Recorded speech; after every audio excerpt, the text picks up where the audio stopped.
ಶೋಚಂತಿ ಪಂಡಿತಾ. ಕೃಷ್ಣ ಪರಮಾತ್ಮ ಕೇಳಿದಂತೆ, ಹೇ ಅರ್ಜುನ, ಯಾಕೆ ಅಳ್ತೀಯೋ? ಯಾಕೆ ಅಳ್ತಿ? ಯಾರ ಸಲುವಾಗಿ ಅಳಬಾರದಾಗಿತ್ತಲ್ಲ ನೀನು, ಅವ್ರ ಸಲುವಾಗಿ ಅಳ್ಳಕತ್ತಿ. ಅಶೋಚಾನ್ ಅನ್ವಶೋಚಸ್ತ್ವಂ. ನೀ ಮಾತಾಡುವಾಗ ಹೆಂಗೆ ಮಾತಾಡಿದಿ? ದೊಡ್ಡ ವಿದ್ವಾಂಸರ ಗತೆ ಮಾತಾಡಿದಿ, ದೊಡ್ಡ ಪಂಡಿತರ ಗತೆ ಮಾತಾಡಿದಿ. ಏನಂತ ಮಾತಾಡಿದಿ? ಹೇ ಕೃಷ್ಣ, ನನ್ನ ರಥವನ್ನು ಹೋಗಿ ಎಲ್ಲಿ ನಿಲ್ಲಿಸು ಅಂತಂದ್ರೆ ಪಾಂಡವರ ಮತ್ತು ಕೌರವರ ಮಧ್ಯದೊಳಗೆ ಹೋಗಿ ನನ್ನ ರಥ ನಿಲ್ಲಿಸು. ಯಾಕಂದ್ರೆ ಜೀವನದೊಳಗೆ ನನ್ನ ಜೊತೆಗೆ ಯುದ್ಧ ಮಾಡ್ಬೇಕಂತ ಭಾಳ ಮಂದಿ ಅಪೇಕ್ಷೆ ಇರ್ತದ, ಅವರಿಗೆ ಅದು ಸಾಧಿಸಿರಂಗಿಲ್ಲ. ಇವತ್ತು ನನ್ನ ಜೊತೆಗೆ ಯಾರ್ಯಾರು ಯುದ್ಧ ಮಾಡ್ಬೇಕಂತಾರಲ್ಲ, ಎಲ್ಲರೂ ಯುದ್ಧ ಮಾಡಿ ನನ್ನಿಂದ ಸತ್ತು ಹೋಗಲಿ ಅಂತ ಹಿಂಗೆ ಮಾತಾಡ್ತಿದ್ದಲ್ಲ. ನಾನು ಶೋಚಂತಿ ಪಂಡಿತ, ಪಂಡಿತರಂಗ ಮಾತಾಡ್ತಿದ್ದಿ. ಮಾತಾಡಿ ಮಾತಾಡಿ ಈಗ ಅಶೋಚಾನನ್ವಶೋಚಸ್ತ್ವಂ. ಅಳ್ಳಕತಿಯಲ್ಲೋ ಮೂರ್ಖ, ಯಾಕೆ ಅಳತಿ? ಅವ್ರು ಯಾರೂ ಸಾಯೋದಿಲ್ಲ ಅಂತ ತತ್ವಜ್ಞಾನವನ್ನು ಮಾಡಿಕೊಟ್ಟ ಯಾರು? ಕೃಷ್ಣ ಪರಮಾತ್ಮ. ಹಂಗೇನಪ್ಪ ಅಂತಂದ್ರೆ ಸತ್ತವರಿಗಾಗಿ ಯಾರೂ ಒಳ್ಳೋದಿಲ್ಲ, ದುಃಖ ಪಡೋದಿಲ್ಲ. ಬಡತನಕ್ಕೆ ಯಾರೂ ದುಃಖ ಪಡೋದಿಲ್ಲ. ಒಂದು ಗಿಡ ಇತ್ತಂತ್ರಿ, ಗಿಡದ ಮ್ಯಾಗ ಒಂದು ಹೆಣ್ಣು ಪಕ್ಷಿ, ಪಾಪ ಸಣ್ಣದು, ಒಂದು ಗುಬ್ಬಿ, ಒಂದು ಹೆಣ್ಣು ಪಕ್ಷಿ. ಅದ್ರ 2 ಮಕ್ಕಳಿದ್ದು, ಸಣ್ಣ ಸಣ್ಣ, ಇನ್ನೂ ಪಕ್ಕ ಬಂದಿದ್ದಿಲ್ಲ ಅವಕ್ಕೆ ಹಾರಾಡಕ. ಸಣ್ಣದೊಂದು ಗೂಡು ಮಾಡಿ ಆ ಗೂಡಿನೊಳಗೆ ತನ್ನ 2 ಮರಿಗಳನ್ನಿಟ್ಟು ಎಲ್ಲಾದರೂ ಹಾರಿ ಸಣ್ಣ ಸಣ್ಣ ತುಂಡುಗಳನ್ನು ತಂದ ಆ ಪಕ್ಷಿ, ಆ ಗುಬ್ಬಿ ತನ್ನ ಮರಿಗಳಿಗೆ ಹಾಕಿ ಬದುಕಿಸ್ತಿತ್ತು. ಮರಿಗಳನ್ನು ಹಾಕಿ ಒಂದು 2 ತಿಂಗಳಾಗಿತ್ತು. ಸಣ್ಣ ಸಣ್ಣ ಪುಟ್ಟ ಪುಟ್ಟ ಮರಿಗಳು ಹಾಕ್ತಿತ್ತದು. ಆ ಮರಿಗಳಿಗೆ ಎಷ್ಟು ಖುಷಿ, ಎಷ್ಟು ಸಂತೋಷ. ಯಾಕೆ? ಹಾರಾಕ ಬರಂಗಿಲ್ಲ, ನಮ್ಮ ತಾಯಿ ನಮಗೆ ತಂದು ಹಾಕ್ತದ ಅಂತ ತಿಳ್ಕೊಂಡು 2 ಗುಬ್ಬಿಗಳು ಖುಷಿಯಿಂದ ಇದ್ದು, ಆ ಗುಬ್ಬಿ ಎಲ್ಲೋ ಹೊರಗಡೆ ಹಾರಾಡ್ಕೊಂತ ಹೋಗಿ ಒಂದಿಷ್ಟೇನಾದರೂ ಮಕ್ಕಳಿಗೆ ತರಬೇಕಂತ ಹೋದಾಗ ಒಂದು ಹಾವು ಬಂದು 2 ಗುಬ್ಬಿಗಳನ್ನು ತಿಂದು ಅವುಗಳ ಪಕ್ಕ, ಅವುಗಳ ಕಾಲು, ಅವುಗಳ ಎಲ್ಲ ವ್ಯವಸ್ಥೆಯನ್ನು ಗಿಡದ ಕೆಳಗಡೆ ಒಗೆದಿತ್ತು. ಆ ಗಿಡದ ಕೆಳಗಡೆ ಒಬ್ಬ ಸಂತ ಕೂತಿದ್ದ.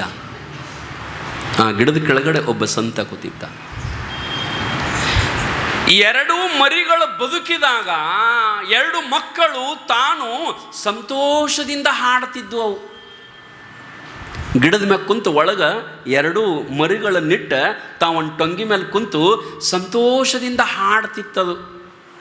ದಿವಸ ಹಾಡ್ತಿತ್ತು ಮಕ್ಕಳಿಗಾಗಿ. ನೀವು ಹೆಂಗೆ ಮಕ್ಕಳನ್ನು ಕುಂಡ್ರಿಸ್ಕೊಂಡು ಹಾಡ್ತಿರಲ್ಲ, ಈಗ ಯಾರು ಹಾಡಂಗಿಲ್ಲ ರೀ, ಮೊಬೈಲ್ ಕೊಟ್ಟು ಬಿಡ್ತಾರೆ ಈಗ. ಆಗ ಹಿಂದೆಲ್ಲ ನಮ್ಮ ಆಯ್ಗಳು 60-70 ವರ್ಷದ ಆಯ್ಗಳು ಹೊರಗೆ ಕಟ್ಟಿ ಮ್ಯಾಗ ಒಂದು ತಟ್ಟು ಹಾಸ್ಕೊಂಡು, ಒಂದು ರಗ್ ಏನಾರ ಹಾಸ್ಕೊಂಡು ಅದ್ರ ಮ್ಯಾಗ ಕುಂತು ಮಕ್ಕಳನ್ನ, ಮೊಮ್ಮಕ್ಕಳನ್ನ, ಅವ್ರನ್ನ ಇವ್ರನ್ನ ಎಲ್ಲರನ್ನೂ ಮಕ್ಕಳನ್ನ ಕುಂಡಿಸ್ಕೊಂಡು ಹಾಡು ಹೇಳ್ತಿದ್ರು ನಮ್ಮ ಆಯ್ಗಳು. ಕಥೆ ಹೇಳ್ತಿದ್ರು ನಮ್ಮ ಅಜ್ಜಿ ಹಿಂದ. ರಾಮಾಯಣದ ಕಥೆಗಳನ್ನು, ಮಹಾಭಾರತದ ಕಥೆಗಳನ್ನು, ಚಂದಮಾಮ ಕಥೆಗಳನ್ನು ಮಕ್ಕಳಿಗೆ ಅಜ್ಜಿ ಕಥೆ ಹೇಳ್ತಿದ್ಲು.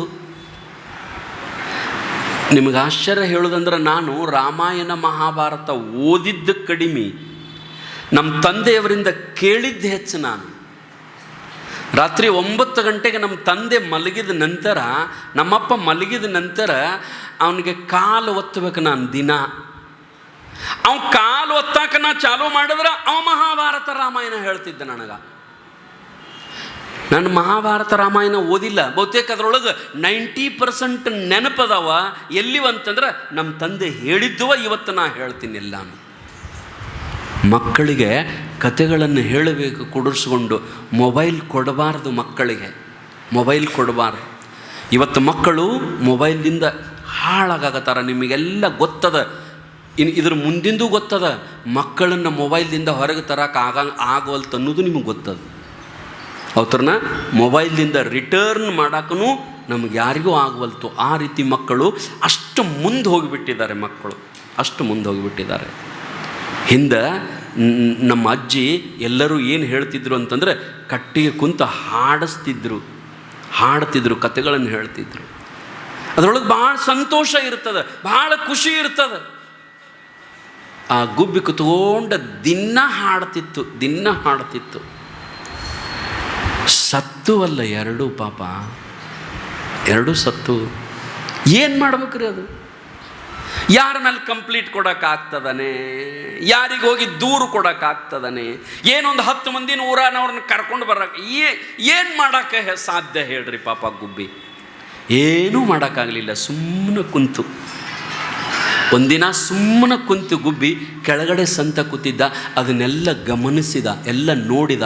ಅರೆ ಪಾಪ ಎರಡೂ ಮರಿಗಳನ್ನು ತಿಂದು ಹಾಕಿಬಿಟ್ಟಿತ್ತಲ್ಲ ಹಾವು, ಎಷ್ಟು ಪ್ರೀತಿಯಿಂದ ಜ್ವಾಕೆ ಮಾಡಿತ್ತು ಅಂತ ಹೇಳಿ ಆ ಗುಬ್ಬಿ ಕೂತಿತ್ತು. ಇವ ಎಲ್ಲ ನೋಡ್ತಿದ್ದ. ರಾತ್ರಿ ಆಯಿತು. ಆನಂತರ ಅದು ದಿವಸ ಮುಂಜಾನೆ 6 ಗಂಟೆಗೆ ಹಾಡ್ತಿತ್ತು ಗುಬ್ಬಿ. ದಿನ ಮುಂಜಾನೆ 6 ಗಂಟೆ ಖುಷಿಯಿಂದ ಹಾಡ್ತಿತ್ತು. ಆ ಸಂತ ಅವನು ಮುಂಜಾನೆ 4-4:15 ಗಂಟೆಗೆ ಹೇಳ್ತಿದ್ದ. ಧ್ಯಾನ, ಯೋಗ, ಜಪ, ಪೂಜೆ. ಅದ ಗಿಡದ ಕೆಳಗಡೆ ಒಂದು ಆಶ್ರಮದೊಳಗಿರ್ತಿದ್ದ. ಆಶ್ರಮದ ಗಿಡದ ಮೇಲೆ ಆ ಪಕ್ಷಿ ಕೂತಿತ್ತು. ಮುಂಜಾನೆ ಮತ್ತೆ 6 ಗಂಟೆಗೆ ಚಂದ ಹಾಡಕತ್ರಿ ಗುಬ್ಬಿ. ಅದು ಮತ್ತು ಚಂದ ಹಾಡಕತ್ತು ಗುಬ್ಬಿ. ಸಂತನಿಗೆ ಆಶ್ಚರ್ಯ. ಅವ ಅಂದ, ಎರಡೂ ಗುಬ್ಬಿಗಳು ನಿನ್ನೆ ಮರಿಗಳು ಸತ್ತಾವ, ಇವತ್ತು ಮತ್ತೆ ಹಾಡಕತ್ತದಲ್ಲ, ಸಂತೋಷದಿಂದ ಖುಷಿಯಿಂದ ಮತ್ತೆ ಹಾಡಕತ್ತದ ಅಂತ ತಿಳ್ಕೊಂಡು ಅವ ಅಂದ. ಹೊರಗೆ ಬಂದು, ಆಶ್ರಮದಿಂದ ಹೊರಗೆ ಬಂದು ಗುಬ್ಬಿಗೆ ಕೇಳ್ದ, ಗುಬ್ಬಿ ನಿನ್ನ ಮಕ್ಕಳು ಸತ್ತವಲ್ಲ ಅಂತಂದಾಗ ಆ ಗುಬ್ಬಿ ಹೇಳ್ತು, ಹೌದು, ನಿನ್ನೆ ನನ್ನ 2 ಮಕ್ಕಳು ಪ್ರಾಣ ಕಳ್ಕೊಂಡು ಬಿಟ್ಟವ, ಸತ್ತವ. ಮತ್ತು ನೀ ಮತ್ತೆ ಗಿಡದ ಟೊಂಗಿ ಮೇಲೆ ಕುತ್ಕೊಂಡು ಸಂತೋಷದಿಂದ ಹಾಡಕತ್ತೀಯಲ್ಲ, ನಿನಗೆ ನೋವಿಲ್ಲೇನು? ನಿನಗೆ ದುಃಖ ಇಲ್ಲೇನು? ಆ ಗುಬ್ಬಿ ಅಂತೂ ಯಾಕೆ ದುಃಖ ಪಡಬೇಕು ಅಂತದು, ಯಾಕೆ ಅಳಬೇಕು ಹೇಳಿ ನೋಡು. ಸಂತನಿಗೆ ಕೇಳ್ತದ ಗುಬ್ಬಿ, ಯಾಕೆ ಅಳಬೇಕು ಹೇಳಿ ನೋಡೋಣ ಅಂತಂದಾಗ ಅವ ಅಂದ, ಅಲ್ಲ ನಿನ್ನ ಮಕ್ಕಳ ಸತ್ತಾಗ ನಿನಗೆ ಅಳು ಬರಲಿಲ್ಲ ಏನಂತಂದಾಗ ಗುಬ್ಬಿ ಹೇಳ್ತು, ಸಂತರೇ ಅವು ನನ್ನ ಮಕ್ಕಳಲ್ಲ, ಅವು ಪರಮಾತ್ಮನ ಮಕ್ಕಳು. ಅವುಗಳನ್ನು ಕೊಟ್ಟವರು ಯಾರು? ಪರಮಾತ್ಮ. ಅವು ಪರಮಾತ್ಮನ ಮಕ್ಕಳು. ಒಂದು ತೊಡೆ ದಿವಸ ನನ್ನ ಹತ್ತಿರ ಕೊಟ್ಟಿದ್ದ ಪರಮಾತ್ಮ. ಉದಾಹರಣೆ ಹೇಳ್ತು ಗುಬ್ಬಿ ಅವನಿಗೆ, ಸಂತನಿಗೆ. ನೋಡು, ಒಬ್ಬ ಬಡವಿ ಹೆಣ್ಣು ಮಗಳು ಇನ್ನೊಬ್ಬರಲ್ಲಿ ದುಡ್ಯಾಕೆ ಹೋಗ್ತಿರ್ತಾಳ. ಆಕೆಯು ಸಣ್ಣ ಪುಟ್ಟ 1-2 ಮಕ್ಕಳಿರ್ತಾವ. ಆ ಮಕ್ಕಳಿಗೆ ಆ ತಾಯಿ ಇನ್ನೊಬ್ಬರಲ್ಲಿ ಕೂಲಿ ಹೋಗುವಾಗ ಏನು ಮಾಡ್ತಾಳಂತಂದ್ರೆ, ಬಾಜು ಮನ್ಯಾನ ಅವ್ರಿಗೆ ಹೇಳಿ ಅವ್ರ ಮನ್ಯಾಗ ಆ ಹುಡುಗರು ಬುತ್ತಿ ಇಟ್ಟು ಹೋಗ್ಕಾಳ. ಯವ್ವ, ನಾ ಹಿಂಗೆ ದುಡ್ಯಾಕೆ ಹೊಕ್ಕನು ಮಾಲಕನಲ್ಲಿ, ಹಿಂಗೆ ಒಬ್ಬರಲ್ಲಿ ಕೆಲಸಕ್ಕೆ ಹೊಕ್ಕನು ಹೊಲಕ್ಕೆ, ಅಲ್ಲಿ ಹುಳ ಹುಪ್ಪಡಿ ಮತ್ತು ಹೊಳಿ ಹಳ್ಳ ಕೆನಾಲ ನೀರ ಇರ್ತದ, ಅದಕ್ಕೆ ನನ್ನ ಮಕ್ಕಳಿಗೆ ಏನೂ ಆಗಬಾರದು, ನೀ ಇಲ್ಲೇ ಮನ್ಯಾಗ ಇರ್ತಿ, ಎಲ್ಲಿ ಹೋಗಂಗಿಲ್ಲ, ನಾ ಸಾಯಂಕಾಲ ಬರೋ ತನಕ ನನ್ನ 2 ಮಕ್ಕಳನ್ನು ನೀನು ಇಲ್ಲಿ ಇಟ್ಟುಕೋ, ಊಟ ಇಡ್ತೀನಿ, ಚಂದ ನನ್ನ ಮಕ್ಕಳಿಗೆ ನೋಡ್ಕೊ ಅಂತ ಹೇಳ್ತಾಳ. ಹೇಳಕ್ಕಿ ದುಡ್ಯಾಕೆ ಹೋಗ್ತಾಳ. ಸಂಜೆಗೆ ಬರ್ತಾಳ. ಸಂಜೆಗೆ ಬಂದ ಕೂಡಲೇ, ಯಪ್ಪ ಬರ್ರಿ ನನ್ನ ಮಕ್ಕಳ ಬರ್ರಿ ಅಂತ ಈಕಿ ಕರ್ಯಾಕೆ ಹೊಕ್ಕಾಳ. ಆಕಿ ಮನ್ಯಾನಕಿ ಹೋಗ್ರಿ ನಿಮ್ಮ ಅವ್ವ ಬಂದ್ಲು ಹೋಗ್ರಿ ಅಂತ ಕಳಿಸ್ತಾಳಿಲ್ಲ. ಹಂಗೆ ಇವೆರಡೂ ಮಕ್ಕಳು ಪರಮಾತ್ಮನ ಮಕ್ಕಳು. ಒಂದು ತೊಡೆ ದಿವಸ ಪರಮಾತ್ಮ ನನ್ನ ಹತ್ತಕ್ಕೆ ಬಿಟ್ಟಿದ್ದ, ಜಾಪಾನ್ ಮಾಡಂತ ಹೇಳಿದ್ದ, ಬೆಳೆಸಂತ ಹೇಳಿದ್ದ. ಏನೋ ಗೊತ್ತಾಗಲಿಲ್ಲ, ಲಗೂಟ ಕರ್ಯಾಕ ಬಂದ. ನನ್ನ ಮಕ್ಕಳು ಹಾದು ಅವನ ಮಕ್ಕಳು ಅವ್ನು ಕರ್ಕೊಂಡು ಅದರ ನಾಯ ಕಳ್ಬೇಕು ಅಂತ ಗುಬ್ಬಿ. ಭಗವಂತನ ಮಕ್ಕಳನ್ನು ಭಗವಂತ ಕರ್ಕೊಂಡೋದ, ನಾ ಯಾಕೆ ಅಳಬೇಕು ಅಂತ ಗುಬ್ಬಿ ಹೇಳ್ತಂತ. ಇದು ಸಂತ ಅಲ್ಲೇನು? ಇದು ಸಂತನ ಲಕ್ಷಣ ಅಲ್ಲೇನು ತಾಯಂದಿರ? ಅದಕ್ಕೆ ಸಂತ ಅಳ್ಳೋದಿಲ್ಲ, ಯಾರಿಗಾಗಿಯೂ ಅಳ್ಳೋದಿಲ್ಲ. ಮನ್ಯಾಗ ಬಡತನ ಇದ್ರೂ ಅಳ್ಳೋದಿಲ್ಲ, ಏನಿದ್ರೂ ಅಳ್ಳೋದಿಲ್ಲ. ನೋಡ್ರಿ, ಸಂತ ತುಕಾರಾಮನಿಗೆ ಎಂಥ ಬಡತನ ಅವತ್ತಿನ ಕಾಲದೊಳಗೆ. ಬಡತನ ಅಂತಂದ್ರೆ ಇವತ್ತಿನ ನಿಮಗೆ ಯಾರಿಗೂ ಅದರ ಅನುಭವ ಇಲ್ಲ, ಬಡತನದ ಅನುಭವ ಇಲ್ಲ. ಇಂದಿಗೆ ಒಂದು 100 ವರ್ಷದ ಹಿಂದೆ ಬದುಕಿದವರಿಗೆ ಬಡತನದ ಅರಿವದ. ಒಂದು ರೊಟ್ಟಿಗಾಗಿ, ಒಂದು ತುತ್ತು ಅನ್ನಕ್ಕಾಗಿ ಎಷ್ಟೋ ಪರಿಶ್ರಮ ಇತ್ತು ಆವತ್ತಿನ ಕಾಲದೊಳಗೆ.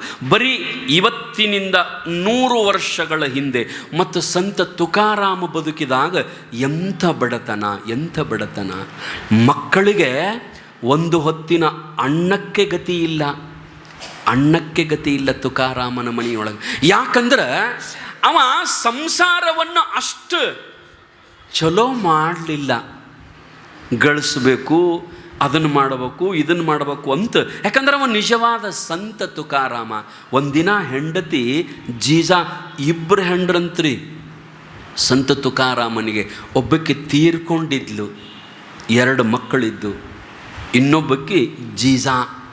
ದೊಡ್ಡ ಶ್ರೀಮಂತ ಮನೆತನ ಸಂತ ತುಕಾರಾಮರದು. ಆ ತುಕಾರಾಮನಂತಹ ಶ್ರೀಮಂತರೇ ಯಾರೂ ಇಲ್ಲ. ಅಂತಹ ವ್ಯಾಪಾರ ಒಂದು. ಅವರ ಪೂರ್ವಜರು ವ್ಯಾಪಾರ ಮಾಡ್ತಿದ್ರು, ವೈಶ್ಯರವರು, ವ್ಯಾಪಾರಸ್ಥರು ಸಂತ ತುಕಾರಾಮರು. ಆದರೆ ಮನೆಯ ಹಿರಿಯರು ತೀರ್ಕೊಂಡ ನಂತರ ಅವನಿಗೆ ಈ ಸಂಸಾರದಲ್ಲಿ ವೈರಾಗ್ಯ ಬಂದು ಭಗವಂತನ ಪಾಂಡುರಂಗನ ಮೇಲೆ ಮನಸ್ಸು ಹೋಗಿ ವ್ಯಾಪಾರ ಮಾಡೋದು ಕಡಿಮೆ ಮಾಡಿದ. ನಂತರ ಏನೋ ಬರಗಾಲ ಬಿದ್ದು ಎಲ್ಲರಿಗೂ ತನ್ನ ಆಸ್ತಿಯನ್ನು, ತನ್ನ ಅಂತಸ್ತನ್ನು ಎಲ್ಲರಿಗೂ ಹಂಚಿಬಿಟ್ಟ.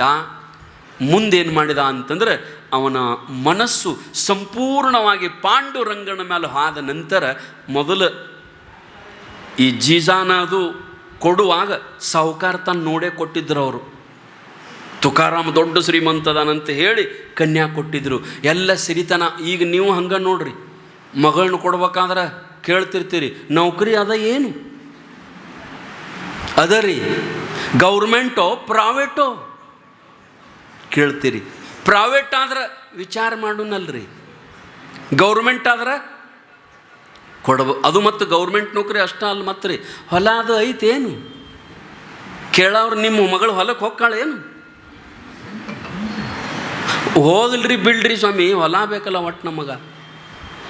ಈಗಿನವ್ರು ನಾವೆಲ್ಲ ಬದುಕನ್ನು ಹೆಂಗೆ ತಗೊಳಕತ್ತೀವಿ, ಹೆಂಗೆ ವಿಚಾರ ಮಾಡಾಕತ್ತೀವಿ ಅಂದ್ರೆ, ಗಂಡ ಸತ್ರು ಗಂಡನ ಆಸ್ತಿಯೊಳಗೆ ನಮ್ಮ ಮಗಳು ಆರಾಮಿರ್ಬೇಕು ಅಂತ ನಾವು ಬಯಸ್ತೀವಲ್ಲ. ಎಷ್ಟು ದಿನ ಆರಾಮಿರ್ತಾಳೆ? ಗಂಡು ಆದ ನಂತರ ಅವನ ಆಸ್ತಿ ತಗೊಂಡು ಏನು ಮಾಡೋದೇವ? ಗಂಡು ಆದ ನಂತರ ಅವನ ನೌಕರಿಯ ಹಣವನ್ನು ತಗೊಂಡು ಏನು ಮಾಡೋದೇವ? ಗಂಡು ಆದ ನಂತರ ಅವನ ಹೊಲ, ಅವನ ಮನೆ ತಗೊಂಡು ಏನು ಮಾಡೋದು? ಇವತ್ತಿನ ಜಗತ್ತನ್ನು, ಇವತ್ತಿನ ವಾತಾವರಣವನ್ನು ನಾವು ನೋಡಿದ್ರೆ ಬಹುತೇಕ ನಮ್ಮ ದೇಶ, ನಮ್ಮ ಸಂಸ್ಕೃತಿ, ನಮ್ಮ ಪರಂಪರೆ ಎತ್ತ ಸಾಗ್ಯದಪ್ಪ. ಇದು ಎತ್ತ ಸಾಗ್ಯದ. ಪ್ರತಿಯೊಬ್ಬರು ನಾವೇನಂತಂದ್ರೆ ರೈತರ ಮನೆಗೆ ಕನ್ಯಾ ಕೊಡಕ್ಕೆ ಒಲ್ಲಂತೀವಿ.